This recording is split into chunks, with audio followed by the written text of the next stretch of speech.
समाचार सुनिए। भारत अफ्रीका मंच का तीसरा शिखर सम्मेलन आज नई दिल्ली में शुरू हो रहा है। लगभग 40 देशों और अफ्रीकी संघ के राष्ट्राध्यक्षों और शासनाध्यक्षों सहित 54 अफ्रीकी देशों के प्रतिनिधियों के इसमें भाग लेने की उम्मीद है। प्रधानमंत्री नरेंद्र मोदी ने शिखर बैठक से पहले कल अफ्रीकी देशों के प्रमुखों के साथ विभिन्न मुद्दों पर बातचीत की। वार्ता के दौरान संयुक्त राष्ट्र में सुधार और आतंकवाद का मुकाबला करने के मुद्दों पर विशेष चर्चा हुई।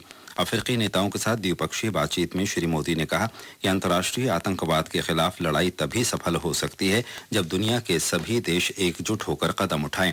उन्होंने अफ्रीकी नेताओं से अनुरोध किया कि वे संयुक्त राष्ट्र में सुधारों के मुद्दे पर मजबूत रुख अपनाएं। आतंकवाद को विश्व के लिए बड़ा खतरा बताते हुए श्री मोदी ने कहा कि इस चुनौती से लड़ने में होने वाली कानूनी अड़चनें दूर करनी होंगी और संयुक्त राष्ट्र को अंतर्राष्ट्रीय आतंकवाद से संबंधित व्यापक संधि को मंजूरी देनी होगी। भारत ने 11 अफ्रीकी देशों की सैन्य क्षमता बढ़ाने की परियोजनाओं के लिए हर संभव सहायता का आश्वासन दिया है। विदेश मंत्री सुषमा स्वराज ने कल नई दिल्ली में 11 अफ्रीकी देशों के नेताओं से मुलाकात में ये आश्वासन दिया। ये देश हैं Togo, Sierra Leone, Congo, Niger, Burkina Faso, Namibia, Sao Tome and Principe, Liberia, Guinea, Sudan और सेनेगल। इन नेताओं में अफ्रीकी संघ परिषद के अध्यक्ष भी शामिल थे।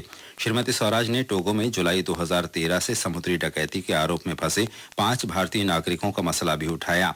टोगो के विदेश मंत्री ने इस मामले को जल्द निपटाने या राष्ट्रपति से क्षमादान की संभावनाओं पर विचार करने का आश्वासन दिया। इबोला से सबसे ज्यादा प्रभावित देशों सियरा लियोन, लाइबेरिया और गिनी ने द्विपक्षीय और संयुक्त राष्ट्र के जरिए मदद के लिए भारत को धन्यवाद दिया। विदेश मंत्रालय में संयुक्त सचिव संजीव कोहली ने बताया कि भारत ने इबोला महामारी से निपटने के लिए 1 करोड़ 26 लाख अरब डॉलर की सहायता दी थी। नामीबिया ने अनेक योजनाओं और छात्रवृत्तियों के जरिए क्षमता निर्माण में दी गई सहायता के लिए भारत को धन्यवाद दिया। नाइजर के विदेश मंत्री ने श्रीमती स्वराज को अपने देश की विकास परियोजनाओं की जानकारी के साथ बोको हराम जैसे आतंकवादी गुटों से खतरे के बारे में भी बताया। उन्होंने सैन्य क्षमता बढ़ाने में भी भारत से सहायता मांगी। उत्तर प्रदेश में एक स्थानीय अदालत ने पिछले वर्ष बदायूं में 2 बहनों के साथ कथित सामूहिक दुष्कर्म और उनकी हत्या का मामला बंद करने की केंद्रीय अन्वेषण ब्यूरो सीबीआई की रिपोर्ट खारिज कर दी है। सीबीआई की रिपोर्ट में कहा गया था कि कटरा सआदतगंज की इन दोनों बहनों का न तो यौन उत्पीड़न हुआ और न ही उनकी हत्या की गई। सीबीआई ने अपनी रिपोर्ट में कहा कि दोनों बहनों ने आत्महत्या की थी। बदायूं के अपर जिला न्यायाधीश ने सुनवाई की अगली तारीख पर मुख्य आरोपी को हाजिर रहने का आदेश दिया है।